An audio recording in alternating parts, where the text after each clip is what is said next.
Welcome to my channel.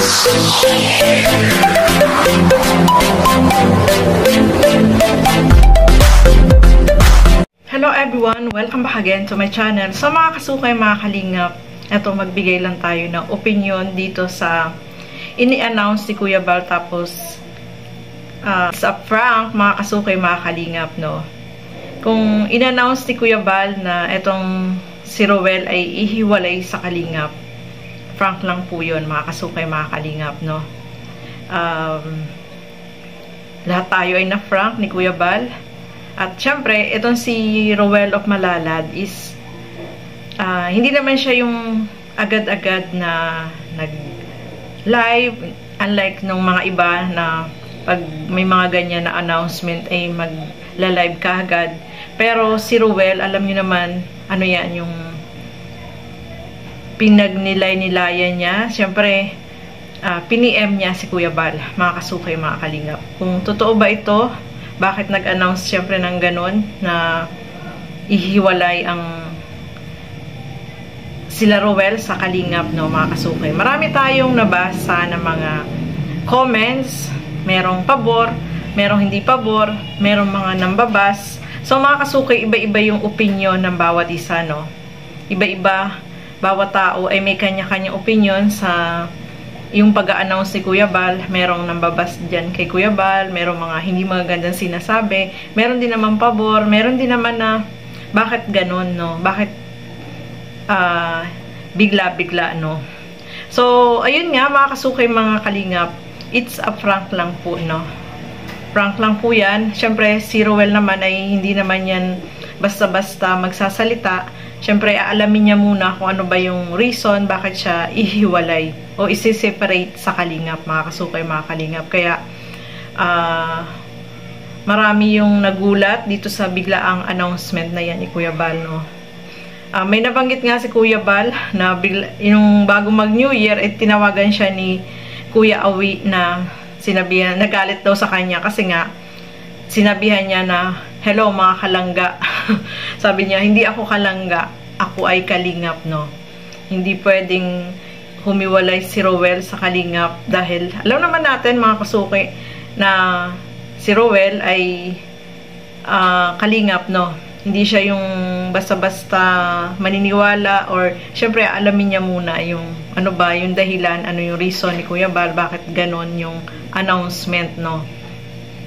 Kaya, ayun nga, sinabi nga dyan ni Rowel, kagabi, nag-live siya, mga kasukay, mga kalingap, at sinabi niya dito na hindi siya pabor dito sa announcement ni Kuya Bal na ihiwalay ang sila, no, yung grupo ni Rowel sa kalingap. Tama naman yun, no, mga kasukay, mga kalingap, dahil alam naman natin, si Rowel ay pamangkin naman ni Kuya Bal, at sabi nga niya, ang focus lang niya ay pagtulong. Kung may ibang reason,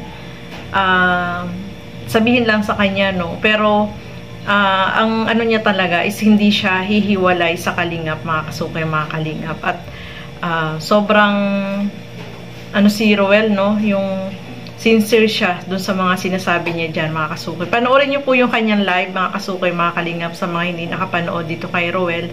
Panoorin niyo po at malalaman niyo kung ano yung mga magagandang sinabi niya dyan.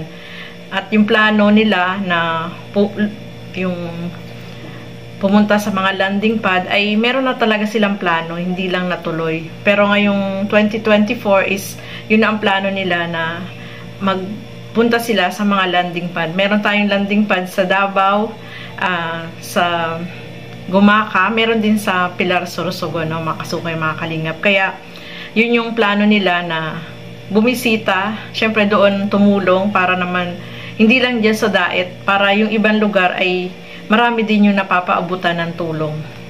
Yun ang maganda doon, mga kasukay, mga kalingap. At makabibilib ka talaga dito kay Rowel kasi nga, hindi siya yung basta naniniwala kung kani-kanino. Syempre, ipipm niya muna, totoo ba to? Totoo ba na ihiwalay talaga siya sa kalingap? Syempre, hindi siya papayag kasi kahit nga si Kalingap Rab, hindi siya agree dun sa in-announce ni Kuya Bal, di ba? Sabi doon ni Kuya Bal, ni Kalingap Rab, na kung mayroong problema, pwede nilang pag-usapan kung ano yung problema para ma-resolve, no? Si Kalingap Dan ay ganun din po mga kasukay, mga kalingap. Hindi rin siya pabor doon sa ginawang announcement ni Kuya Bal. At yun nga, in-announce ni Kuya Bal na it's a prank. Kaya lahat tayo ay nagulat. Kasi sabi nga ni Kuya Bal, ang daming naggawa ng reaction video dun sa kanyang announcement. So, lahat tayo ay naniwala na totoo yun. Yung pala ay prank lang mga kasukay, mga kalingap. Kaya, ano tayo, nagulat. At, syempre, so, yun mga kasukay, mga kalingap. Eto nga, no. Ngayon, 2024 is panibagong taon, panibagong pagsubok na naman. Basta nasa social media ka po is asahan natin na merong syempre mambaba sa atin. Hindi natin mapiplease lahat ng mga nanonood sa atin. At may masasabi at may masasabi pa rin sila, no? Kapag nasa social media ka. So, ngayon 2024 sa Kalingap po is, ayan, balik na uli ang MERD, ang Karepa. Yan, in-announce po muli ni Kuya Bal yan. At marami tayong aabangan. So, yung one Kalingap, one family po tayo, mga kasukay, mga kalingap. Kaya, yung suporta ninyo at palaging panonood ng mga vlogs, especially kay Kuya Bal, is malaking tulong po yan, no? Kaya, support po natin lahat ng mga kalingap. Support natin si Kuya Bal, si Kalingap Rob, at si Ate Edna Vlogs, no? Support po natin sila. So, hanggang dito na lamang po muna. Maraming salamat po sa inyong lahat at lagi po natin supportahan lahat ng mga Kalingap partners and Kalingap reactors. Thank you and Happy New Year, everyone. Bye-bye!